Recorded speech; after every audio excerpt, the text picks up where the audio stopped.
dan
didirikan. Kalau sholat jamaah sudah didirikan, kita baru berwudu, maka wudu kita itu sunnah disingkat ya. Artinya wudunya ambil yang wajib doang gitu. Langsung kita baca bismillah ya, bismillahirrahmanirrahim, membasuh muka sambil niat nawatul wudu al-fardhu ta'ala, itu minimal segitu. Satu kali saja, cukup basuh tangan satu kali, ngusap kepala satu kali, langsung basuh kaki satu kali, langsung kita masuk berjamaah. Udah jamaah didirikan, jangan lama-lama wudunya sunahnya. Seperti itu ya, dalam fikih harus sempurna juga wudu dalam kondisi normal. Ya, kalau tidak normal seperti ngantri dan jamaah sudah didirikan kita baru berwudu, atau kita bangun tidur ya waktu sholat hampir habis. Waktu sholat hampir habis, cuma 10 menit lagi. Waktu sholat zuhur tinggal 10 menit lagi. Nah, kan kita wajib wudu dulu tuh sebelum sholat. Maka dalam kondisi seperti itu, waktu sholat tinggal 10 menit lagi, maka wudu kita harus disingkat, diambil yang wajibnya doang. Nah, sekarang sholat. Ya, setelah wudu kita masuk sholat. Apakah sholatnya boleh disingkat? Itu tidak boleh. Sholatnya harus seperti biasa, harus sempurna. Ya, walaupun keburu keluar waktu sholat. Artinya, umpamanya kita sholat zuhur, ya, baru dapat 2 rakaat, sudah habis waktu zuhur, tetap sholat kita harus disempurnakan. Jangan-jangan ini waduh kata-kata udah harus waktunya dikebut, sholatnya tidak boleh. Jadi sholat tidak boleh dikebut walaupun waktunya keburu habis. Sekarang kita lanjutkan masih masalah makruh di dalam sholat. Jadi ketika kita melakukan hal-hal yang disebutkan tadi ya, berarti kita sholat kita makruh. Yang pertama sudah masalah ya pada pertemuan pelajaran ini yang lalu, yaitu sedang sholat nengok, baik ke kanan maupun ke kiri, nengok atau ke atas, itu berarti makruh. Jadi artinya kalau kita sedang sholat tidak boleh kurang nengok, baik ke kanan, ke kiri ataupun ke atas, apalagi ke belakang. Itu jangan sampai. Tapi harus bagaimana? Nah, pandangan mata kita tetap sunnah hukumnya diarahkan ke tempat sujud. Ya, jangan sampai lari atau jangan sampai keluar dari tempat sujud. Itu pandangan mata kita selama kita sholat. Kecuali itu pas ilallah ya. Asyhadu dalam tahiyat itu pas lafaz ilallah, maka pandangan mata kita sunnah diarahkan ke jari menuju kita. Itu pas ilallah ya. Jadi pada syahadat dalam tahiyat itu ada syahadat. Asyhadu an la ilaha illallah. Jadi pindah pandangan mata kita, pindahkan ke telunjuk kita, sunnah hukumnya. Yang tadinya ke tempat sujud, nah setelah lafaz illallah, telunjuk kita sambil sunnah diangkat sedikit, sambil dipandang oleh mata kita, sunnah ya. Sampai kapan? Sampai selesai sholat. Jadi pas dari illallah, kalau tahiyat akhir nih ya, kalau kita baca tahiyat akhir, nah pas mulai daripada lafaz illallah sampai diangkat dikit, itu pandangan mata kita pindah arahnya ke telunjuk kita ya, sampai selesai sholat. Kalau tahiyat awal ya berarti sampai illallah, sampai bangun. Udah ya.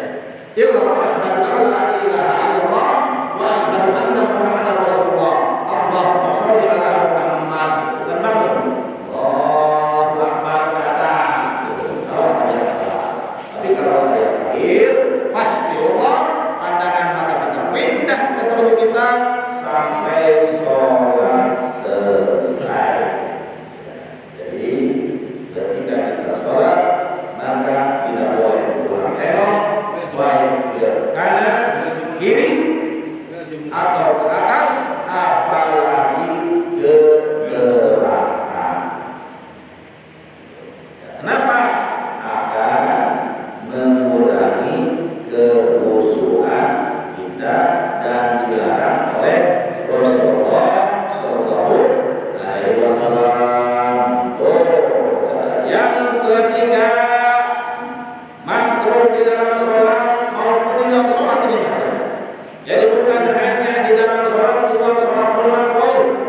meludah, ya, ke arah depan dan kanan.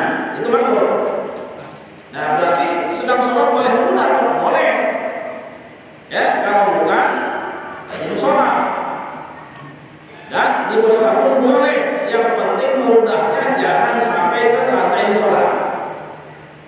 Boleh ke kantong baju atau sorban, kalau kita bersorban boleh ya. Nah, yang penting tidak boleh ke depan, juga, dan juga ke kanan, itu tidak boleh. Di luar sholat sama ya. Aturan meludah di luar sholat pun sama, tidak boleh ke depan dan ke kanan. Lalu ke mana? Ke kiri, ya. Jadi aturan meludah itu ke kiri di luar sholat pun sama. Atau kalau ada orang belah kiri bagaimana? Ke bawah boleh. Ke bawah. Silakan ke bawah telapak kaki yang kiri kalau sebelah kiri kita ada orang. Tuh. Nah, kenapa kita tidak boleh meludah ke kanan? Ya karena di belah kanan kita ada malaikat. Ya. Bahkan itu masya Allah 10 orang malaikat setiap harinya menjaga kita. Masya Allah, itu disip ya, malaikat disip menjaga kita.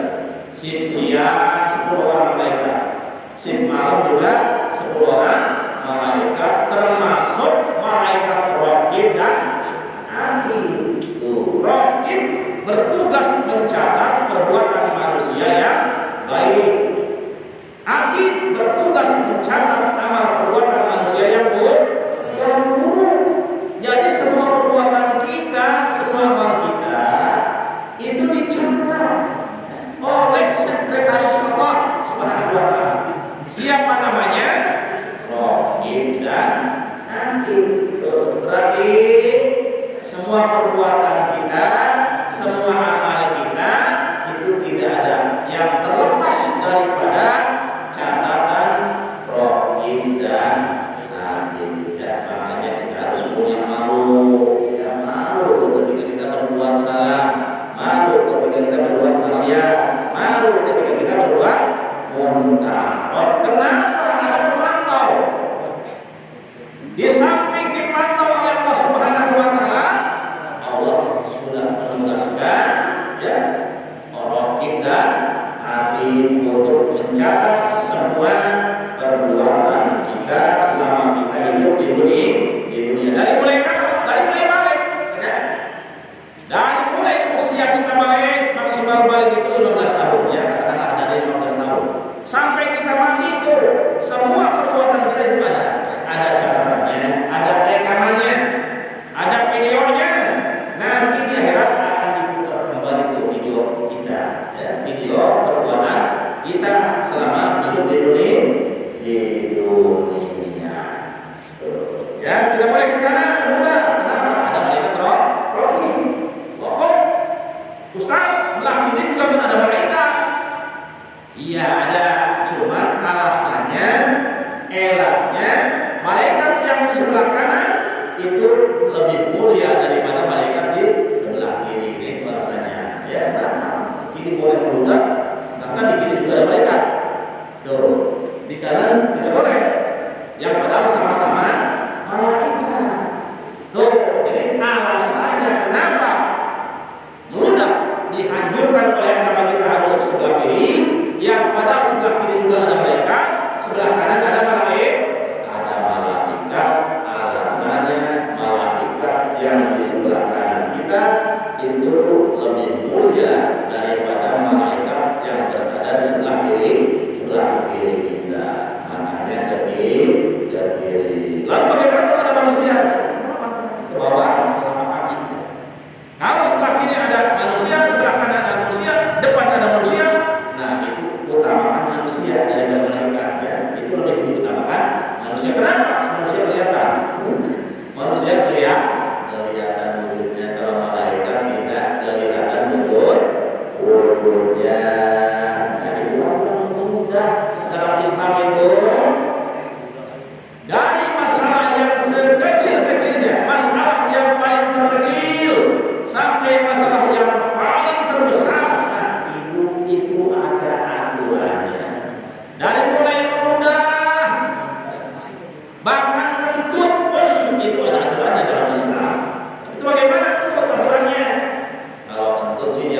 penting jangan di depan orang. Jadi aturan kentut itu yang penting jangan di depan orang. Apalagi orang banyak, ya, apalagi kentutnya waduh, baunya sangat masya Allah, sangat luar biasa. Ya. Jadi itu tidak boleh. Ya. Dari mulai kentut sampai hidup berumah tangga, sampai hidup bermasyarakat, bahkan berbangsa dan bernegara. Nah itu ada aturannya dalam Islam. Semuanya ada aturannya dalam Islam. Tidak boleh sembarangan. Aturannya apa? Fikih, ya. Yang mengatur ilmu apa? Mengatur tata cara hidup manusia di dunia ini. Dari mulai ibadah, muamalah, munakahan dan sebagainya.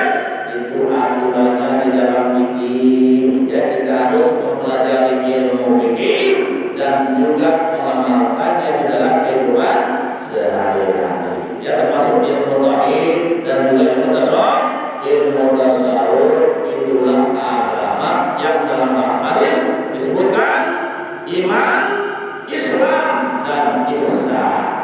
Iman ilmunya tauhid, Islam ilmunya fikih, ihsan ilmunya adalah tasawuf.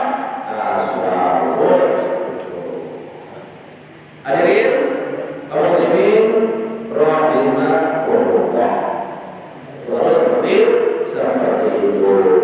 Dan kita harus menjaga aturan Islam, itu namanya akhlakul karimah. Akhlakul karimah itu aturan agama. Kalau kita mengamalkan aturan agama, nah berarti itu kita hukumnya berakhlakul karimah. Masya Allah, luar biasa. Jadi yang dimaksud dengan akhlakul karimah itu adalah aturan agama. Kalau kita ingin hidup berakhlak yang mulia, maka yang pertama dari aturan agama, ya, baik itu tauhid, ilmu tasawuf, lalu kita amalkan dalam kehidupan sehari-hari, berarti kita berakhlakul karimah. Ya, itu yang dimakruhkan di dalam sholat. Terus apa lagi yang dimakruhkan di dalam sholat setelah meludah, ya, ke depan atau ke kanan atau di luar sholat bersama, ya, itu makruh untuk meludah. Jadi harusnya ke kiri. Sunnahnya ke kiri meludah. Kalau kita meludah pakai aturan agama, kita dapat pahala. Kita kentut pakai aturan agama, dapat pahala. Yang nomor keempat makruh di dalam sholat adalah wa asfur roksin wa manhijin. Artinya membuka kepala. Membuka kepala itu apa? Maksudnya tidak pakai tutup kepala, tidak pakai peci, ya.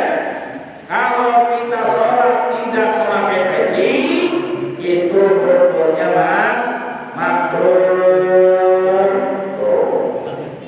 Juga tidak pakai baju, berarti telanjang. Berarti kita hanya tutup aurat saja. Umpamanya gerah, Allah, sholatnya atau sama baju ini keras sekali ini, ya. Nah, ini makruh berarti hukumnya.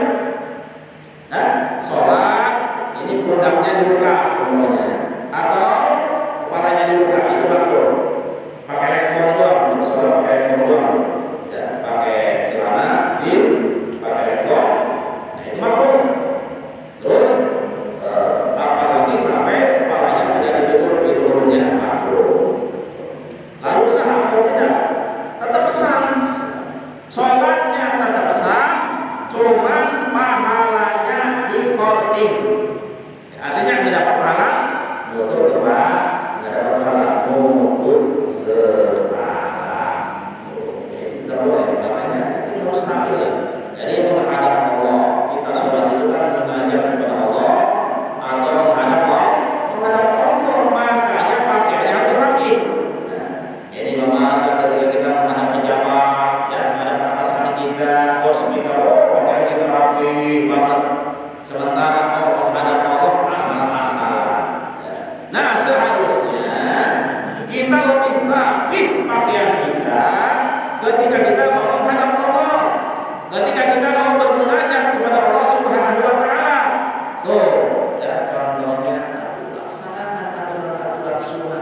ya. Jangan hanya yang wajibnya doang. Jadi sunnahnya ya palanya ditutup ketika kita sholat. Dengan apa? Dengan peci, dengan kopiah, atau dengan apapun. Yang penting menutup kepala. Baju pun harus rapi dan juga harus bersih dari najis. Di samping harus suci dari najis, juga harus rapi. Ya, jadi harus pakai kolor tangan panjang, itu minimal ya. Tangan panjang itu minimal bajunya. Tangan pendek pun itu sudah kurang bagus ya. Kita sholat bajunya tangan pendeknya itu kurang bagus. Sebaiknya tangan panjang. Yang penting jangan sampai lewat telapak tangan, jangan sampai pulang. Jadi aturannya baju tangan panjang yang dipergunakan untuk sholat itu tangannya sampai pergelangan tangan. Dan yang kelima adalah waktu dia sholat dimudafa'ati hadasin kaulin wa baitin. Yang kelima makruh di dalam sholat adalah menahan hadas, menahan kentut, ya. Mau berak ditahan, mau kencing ditahan, itu makruh. Itu makruh pun apabila kita menahannya sebelum sholat. Kita tahan kentut sebelum sholat, baru kita sholat. Wah, ini saya ini masih punya mulut, malas dulu lagi ya. Udah pengen kentut ditahan aja lah, sholat. Nah itu makruh, ya. Atau pengen BAB ditahan, itu sama makruh. Baik itu angin maupun kotoran maupun air yang mau keluar dari dalam perut kita. Nah, kalau kita tahan ketika kita mau sholat, itu hukumnya makruh. Elaknya apa? Alasannya apa? Akan mengurangi kehusuan. Ya. Jadi akan mengurangi kehusuan. Bahkan ada pendapat ulama yang membatalkan, ya, yang membatalkan sholat itu menurut mayoritas ulama tidak sampai batal sholatnya ketika kita sholat biasa sebelum sholat menahan hadas, menahan buang angin, menahan BAB, menahan kencing. Nah itu hanya makruh doang. Artinya tetap sholatnya sah. Lalu bagaimana? Ya, sebelum sholat kita memang tidak pengen kentut, nggak pengen buang angin. Tiba-tiba udah dapat 2 rakaat pengen buang angin, pengen buang angin. Nah itu apakah makruh hukumnya? Nah itu tidak. Ya. Kalau itu pengen buang anginnya setelah masuk sholat, itu tidak makruh. Yang makruh juga sebelum masuk sholat kita sudah pengen buang angin, kita tahan saja, kita karena malas dulu. Nah, itu yang makruh. Ya. Kalau setelah di dalam sholat, baru sudah 1 rakaat umpamanya, atau udah baca Fatihah di dalam buang angin, udah tahan, itu wajib ditahan. Ya. Kalau tahan, wajib ditahan. Kalau kita tahan bagaimana? Baru kita terpaksa sholatnya batal, harus wudu lagi, wajib wudu lagi. Dan sekian demikian kajian kita yang kurang lebihnya merupakan ketentuan yang sebenarnya, dan mudah-mudahan ada manfaatnya. Ya kesimpulannya, nah itu harus ditinggalkan. Yang pertama, sedang sholat tengok ke kanan, ke kiri, ke atas, ke belakang, itu tinggalkan. Ya. Sedang sholat jangan sampai tengok. Sedang sholat jangan sampai ludah. Kalau dalam sholat dalam masjid usahakan jangan sampai ludah.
barangkali ada yang mau tanya jawab itu cabut dulu aja. Boleh, Pak. Kalau tanya jawab udah. Mau dimasukin tanya jawab. Tanya jawab ya, ntar kalau misalnya Ya udah Mas sekarang. Ya udah berarti sampai selesai jawab. barangkali mau ada tanya jawab ini kiranya yang tidak memenai ini. Edit.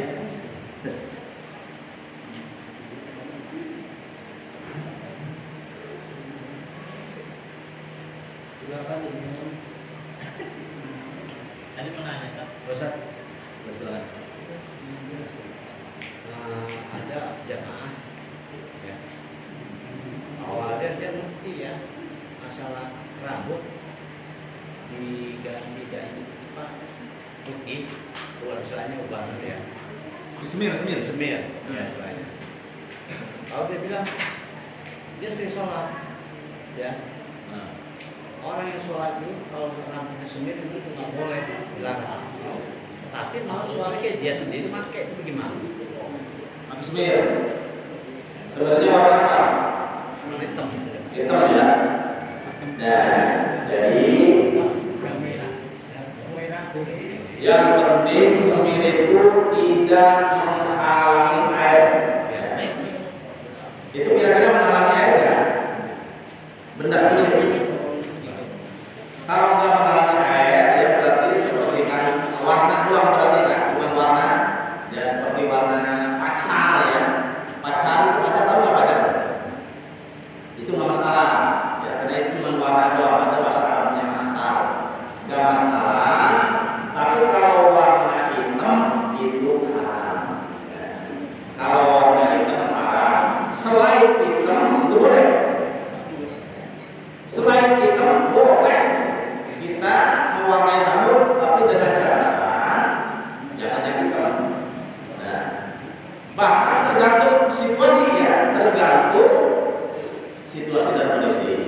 Nah, hitam bisa menjadi boleh warna hitam kalau ada tujuan untuk nakut-nakutin musuh, senang perang gitu pokoknya. Islam mau kafir perang, ya. Sedangkan tentara Islam udah pada kakek-kakek gitu. Ininya udah uban semua rambutnya. Wah itu udah kakek-kakek, giniin juga kalah gitu. Nah itu boleh. Tujuannya supaya musuh segan. Oh itu muda semua nih musuh kita. Nah itu seperti itu. Kalau dalam kondisi seperti itu boleh. Tapi kalau dalam keadaan normal ada apa-apa itu tidak boleh ya. Warna rambut dengan warna hitam, tapi warna selain hitam itu boleh. Tapi kurang bagus lah. Walaupun boleh, tapi kurang bagus. Kenapa kurang bagus? Karena mewarnai rambut itu siar orang fasik. Kesannya siar orang fasik. Jadi biasanya yang pakai warna rambut itu preman gitu kan. Itu maksudnya. Atau kalau perempuan yang jablay gitu kan. Biasanya rambutnya diwarnai gitu. Nah itu orang-orang fasik. Nah berarti walaupun dibolehkan menurut agama, kalau itu menjadi syiarnya orang fasik, itu sebaiknya jangan. Ya sebaiknya jangan dilakukan. Kita biasa saja yang kita apikan, yang penting kita bersihkan. Ya disampo yang bersih, kan? Udah itu aja. Dirawat kalau sudah panjang dicukur, kan? Supaya rapi. Udah itu. Wah ini udah penuh, nggak masalah. Bahkan rambut putih itu masya Allah ya, kalau rambut itu nanti akan menjadi cahaya di dalam buku di hari kiamat gitu. Rambut yang putih itu menjadi cahaya karena Allah Subhanahu Wa Taala sangat kasihan, sangat sayang kepada orang yang sudah tua renta tapi tetap rajin ibadah, tua renta tapi tetap rajin bersolat. Oh masya Allah itu luar biasa pahalanya, luar biasa pahalanya. Masya Allah. Silakan yang lain. Lagi.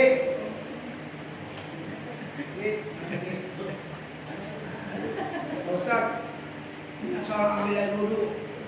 Ya. Kita udah berjamaah, tapi ada jamaah itu yang ngambil wudhunya itu hanya dilakukan sampai selesai berjamaah, sampai selesai berjamaahnya dengan Belum kelar wudhu. belum kelar wudhu. Sengaja naik jemaah. Itu salah berarti ya. Tadi kan sudah jelaskan. Jadi berwudu itu harus lihat situasi. Kalau berjamaah sudah dimulai, jadi kita baru masuk dari mau wudu, maka wudunya harus disingkat, ambil yang wajibnya saja. Ya masuk muka sampai niat, ya satu kali, masuk tangan satu kali, usap kepala satu kali, langsung masuk lagi. Udah. Kanan kiri satu kali, langsung masuk usap, langsung kita itu jamaah. Jangan wudu ini mau wudu. Itu salah ya. Itu salah. Kecuali memang wudunya umpamanya belum masuk waktu sholat kita wudu, itu boleh disempurnakan, wudu kita itu harus disempurnakan. Kalau kita wudunya sebelum masuk waktu sholat, sempurnakan. Tapi kalau sudah sholat didirikan jamaah sudah didirikan, itu harus disingkat ya, wudunya singkat. Berarti kan cuma singkat itu muka satu kali sambil niat kan, sambil nawaitul wudu'a fardhul. Terus langsung ke tangan kanan satu kali, tangan kiri satu kali, usap kepala satu kali, basuh kaki kanan dan kiri satu kali, udah masuk sholat langsung Allahu Akbar, ikut berjamaah. Itu yang pertama. Yang kedua sedang antri, tempat wudu antri. Nah itu yang sedang wudu juga harus disingkat, jangan lama-lama, karena kasihan yang antri. Itu. Ya. Yang ketiga, apabila kita belum sholat, bangun tidur, waktu sholat tinggal 10 menit lagi. Nah udah kita wudu, singkat saja wudunya. Kenapa? Kalau tidak disingkat, nanti keburu habis waktu sholat. Itu berarti ada 3 kan, yang harus wudu kita singkat. Jadi fikih itu ya harus lihat sikon.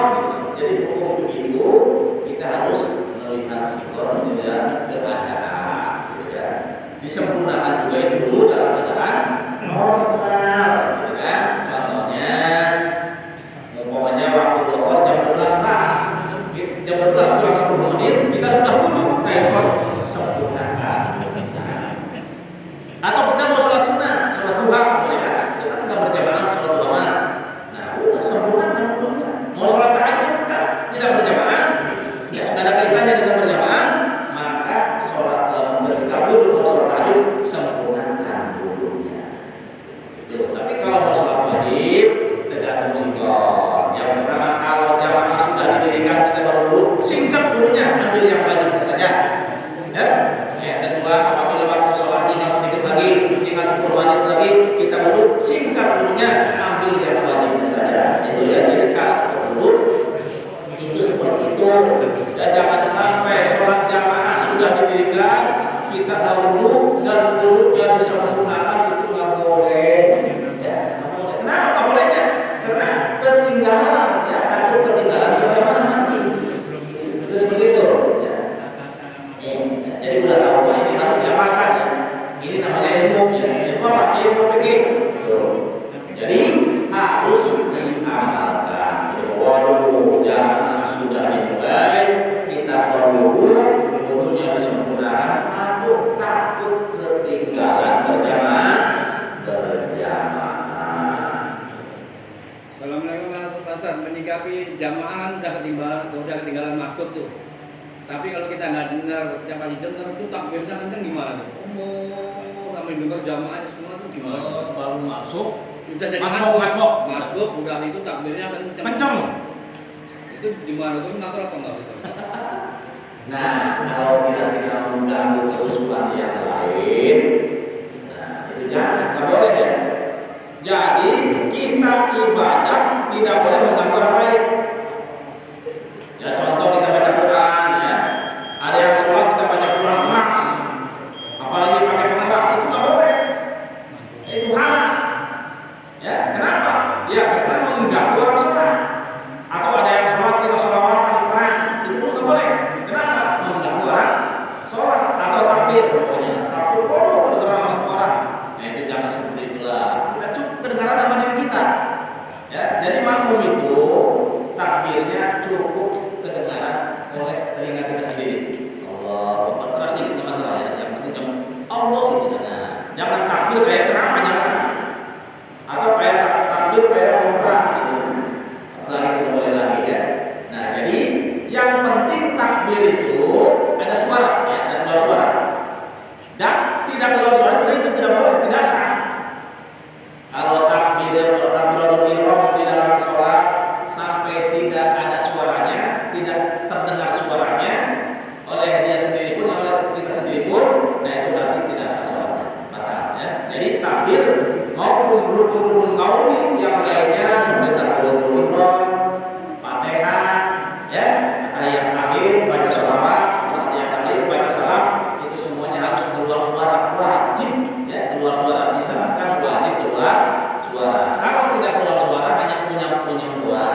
itidal itu kan bacanya sunnah.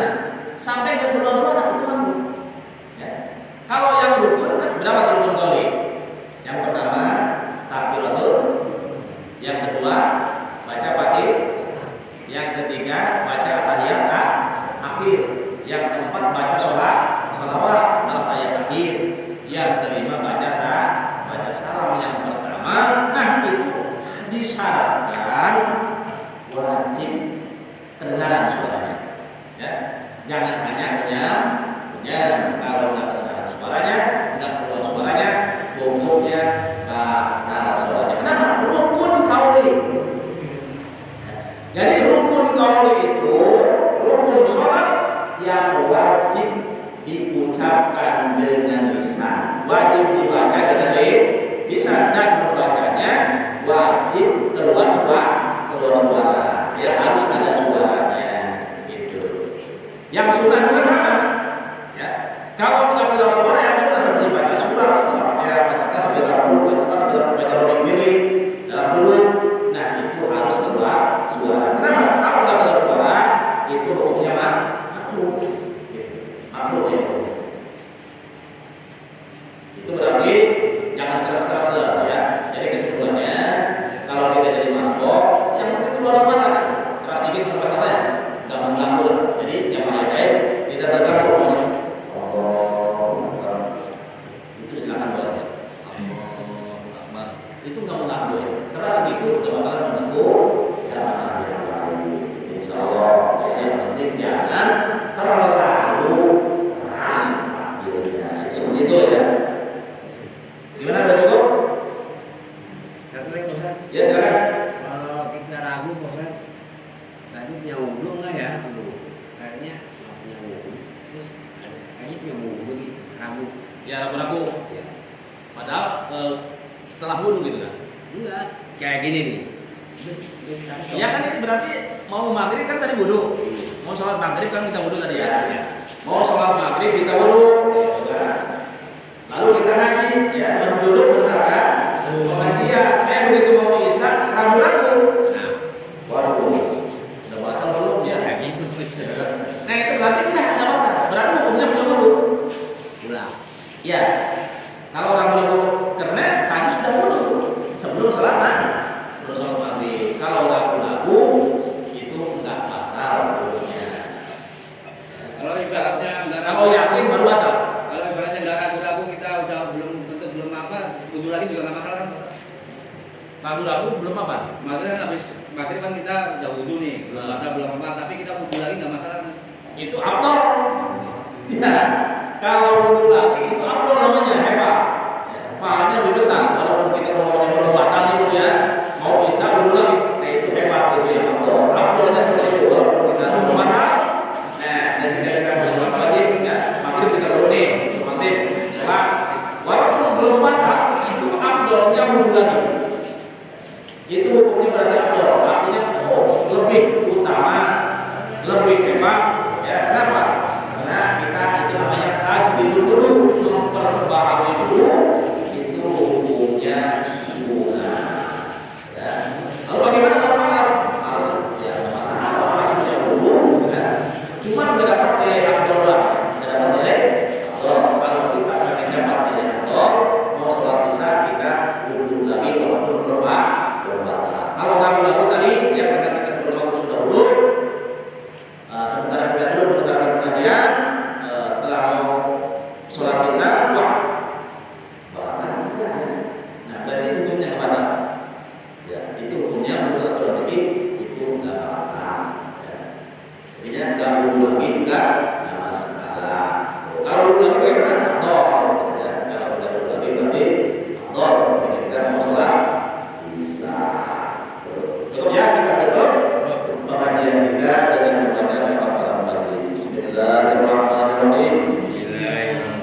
Abu Jahal